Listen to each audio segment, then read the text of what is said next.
후쿠시마 제1원전 오염수의 해양 방류를 결정한 도쿄전력에 대한 불신의 눈초리가 일본 내에서도 폭발하고 있습니다. 후쿠시마 원전 사고 이후 최악의 대처로 일관한 일본 정부와 도쿄전력에 대한 불만이 폭발한 것이죠.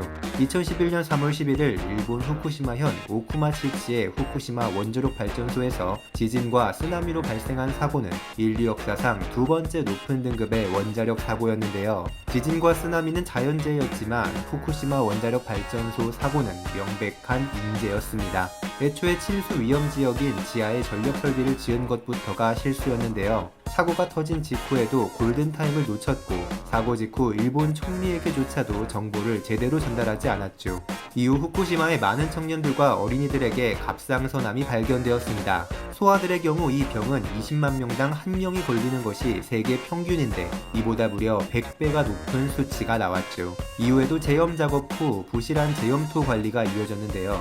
원전 인근은 물론이고 멀리 떨어진 후쿠시마 곳곳에 안전장치도 없이 제염토가 쌓여 거대한 방사능 핫스팟이 만들어졌죠. 심지어는 이 제염토들이 초중고등학교 운동장에도 매설이 돼 문제가 되고 있습니다. 아직까지도 이런 문제들이 발생하며 전 세계적으로 논란이 되고 있지만 일본 정부는 후쿠시마 원전 오염수의 해양 방류를 결정했습니다. 일본 내 후쿠시마 어업협동조합조차도 후쿠시마에서 어업을 하는 토착민들은 반대한다고 밝혔죠. 어업뿐만 아니라 농협협동조합도 인접국가들이 후쿠시마산 농수산물 수입을 계속 규제하는 상황에서 일본의 해양 방류 계획이 타국의 공감을 얻지 못함을 지적했습니다. 정부의 설명에도 현지 주민들조차 정부의 구상을 불신하며 반대 목소리를 내는 것이죠. 일본 언론조차도 정부 계획에 대한 주민들의 우려가 정부와 도쿄전력에 대한 기본적인 불신에서 기인한 것이라고 지적했습니다.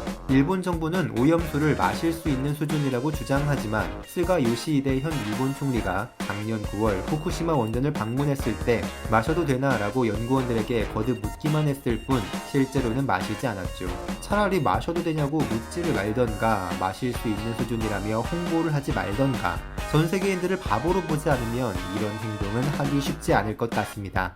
이 사건을 두고 일본의 민간연구수석 연구원은 스가 총리가 물을 마시지 않은 것을 두고 삼중수소 외에도 방사성 물질이 완전히 제거되지 않을 가능성이 있기 때문일 것이라며 방사성 물질이 배출 기준 이하라는 것을 제3자가 검증해야 한다고 말했죠.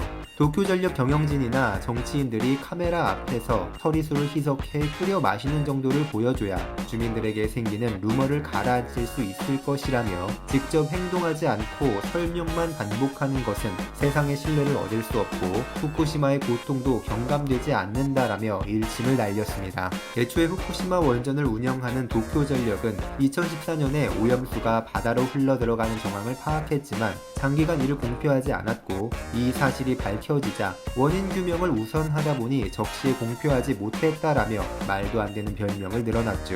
결국 사실상 은퇴했다고 생각할 수밖에 없습니다. 심지어는 10년 전도 아니라 올해 2021년 후쿠시마에 규모 7.3의 강진이 발생했을 때 도쿄전력이 고장난 지진계를 방치했던 사실까지 드러나 전 세계인들은 경악을 금치 못했습니다.